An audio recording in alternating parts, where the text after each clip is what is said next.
Today I'm talking about the story how I knocked out my friend accidentally. This is a pretty insane story, so stick around because this is going to be a good one. So this starts off about 2 months ago when I was 17 years old on a Saturday morning. This all started off as a normal morning, and then all of a sudden one of my friends, we'll call him Brian. Brian calls me up and he says, yo, do you want me to come pick you up and I can take you into basically my city or whatever? Because something you wouldn't know is that basically I live very far away from most of my friends. I live about half an hour drive away. Brian has his P plates, meaning that he can literally drive anywhere and he doesn't have to have a supervising passenger, but I'm on my L's, which means I have to have someone who basically helps me drive. I can't drive on my own, which means I'm literally stuck in my house unless my parents want to get in the car while I drive, or I'd catch a bus. And both of those options don't seem great, so Brian was like, you know what, I'll come pick you up and we can go hang around Newcomb, we can just go get some food or whatever. So Brian comes around, it's probably about 10 a.m. by this time because he works really early. I'm pretty sure he works at like 4 a.m. and then he finishes at like 12, but today he finished early, he finished at like 10 a.m. So he's like, yeah, I'll come pick you up, we'll go around, we'll just do whatever. So Brian comes around about half an hour later, it's about 11 a.m. by this time, and he drives into my driveway, calls me, and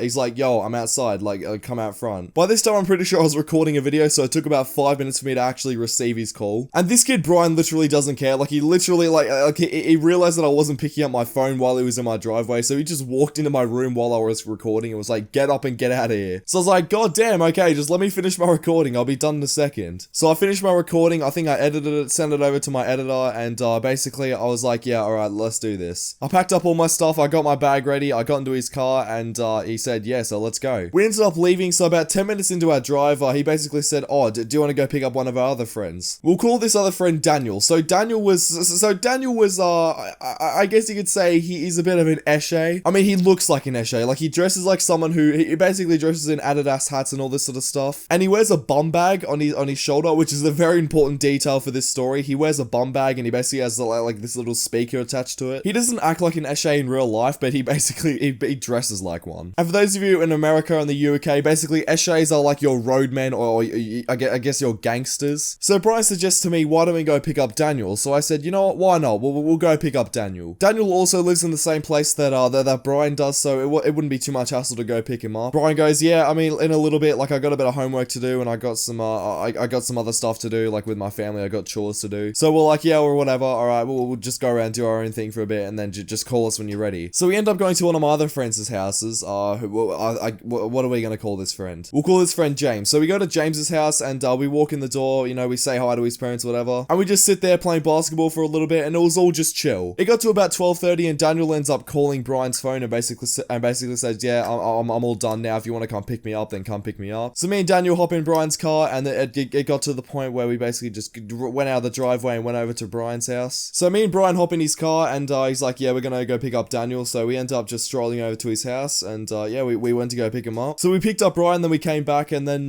so at this point there were 4 people in James's house. And then James has the brilliant idea, so since it was a Saturday, we didn't have school, so he basically just said, yo, do you guys want to stay over for the night? At this point, Brian had already had a few things of alcohol, so it probably wouldn't be very safe for him to take me home because, you know, it would have been drink driving. At that point, it was about 2 p.m, like we'd been sitting around his house for a while, and I didn't really want to call up my parents because my parents were at work, and my sister had COVID at the time, so she couldn't pick me up. So at that point, I only really had 2 options. I could either get home by myself, like by catching a bus or something, which I really didn't want to do, or I could get Brian to take me home, who had already been drinking, which wasn't really an option either. So at that point, we were just like, yeah, the best thing we could probably do is all stay here, and then we'll just all get driven home tomorrow. Because keep in mind, right, James's house is also in the same area as Brian's and Daniel's, so it really wasn't hard for everyone else to get home, but the only problem was me getting home because I live like half an hour drive away from all these guys. So I was like, yeah, you know what, I'll stay here, whatever, you know, I'll just stay here the night, I'll get up at like 8 a.m, and then Brian can take me home. Little did I know that it wasn't just gonna be as easy as that. So that same night, Brian brought over some alcohol, and you know, the things started to happen. We all started, we all had a bit of fun. So by this point, it was about 8 p.m, like we were just playing basketball for a very long time, and we were playing games, we were playing board games and all this sort of stuff, and then we ate dinner. So at that point, right, James's parents were like, yeah, we're gonna go off to sleep, like I can't really be bothered anymore, like you guys do your own thing, just don't be too loud. And we're like, yeah, alright, that's all good, we'll just do our own thing. So we all then went back outside and we started playing basketball for a bit, and so I think the teams were me and Brian versus James and Daniel. Now James and Daniel are both younger, like they're both about 16, and obviously I'm 17, and Brian is like 19 in May. Brian's like 6'5", like he's probably one of the biggest people you'll ever see, so he's the type of person you want on a basketball team. So me and Brian were playing for a bit, and we're basically dominating, right? Like we're slam dunking, we're doing all this sort of stuff. I'm pretty sure that the scores were like 20-5 at that point, and we're basically just destroying everyone. So at this point, James and Daniel started to get tense. Like, they were really starting to say, okay, no, you know what? I'm actually starting to get pissed off now. So they really start try-harding. Like, they were really trying to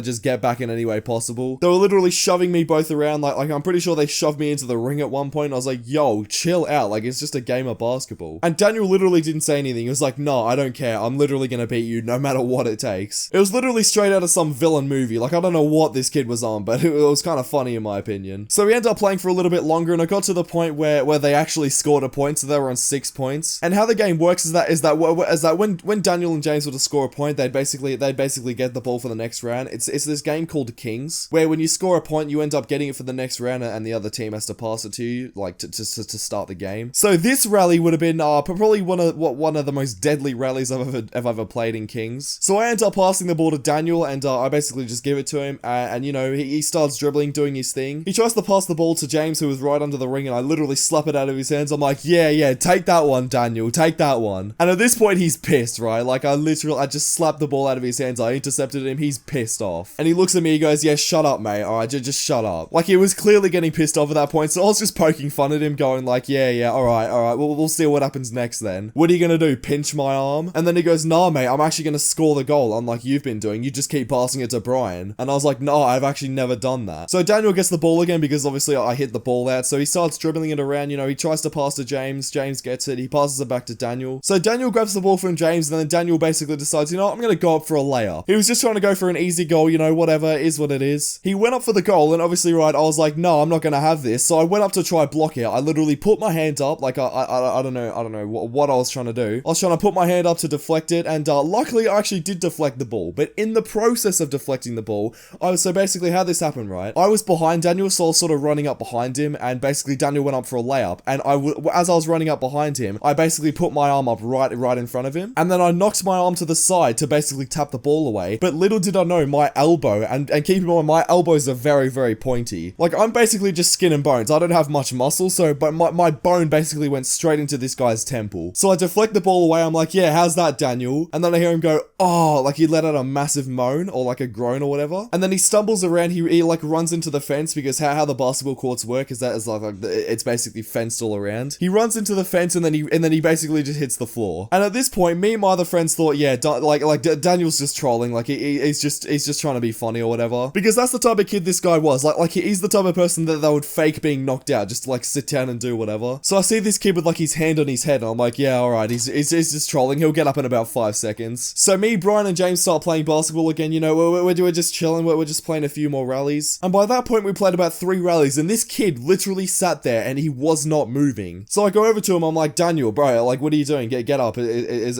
it all done now? And he doesn't say a word to me. He literally is unresponsive. So I'm like, so I start shaking him. I'm like, Daniel, bro, are you good? Are you awake? And he doesn't answer at all. So at that point, I'm like caressing his arm to make sure that like he's actually not dead, right? So I check for his pulse. I go to his neck, and like I'm like, yeah, okay, so he does have a pulse, so he's not dead. So at that point, I come to the realization that yeah, I've literally just knocked this kid out. So I look over at Brian and James. I tell them, I'm like, yo, Daniel is literally knocked out. What are you guys doing? And I'm pretty sure they heard me, but I'm pretty sure that they also thought I was joking, so they just kept playing. So I literally ran into the game and interfered. I'm like, yo, you idiots. Daniel is literally knocked out. At first they were like, oh, why'd you interfere with the game? Like we were trying to play. I'm like, mate, your game.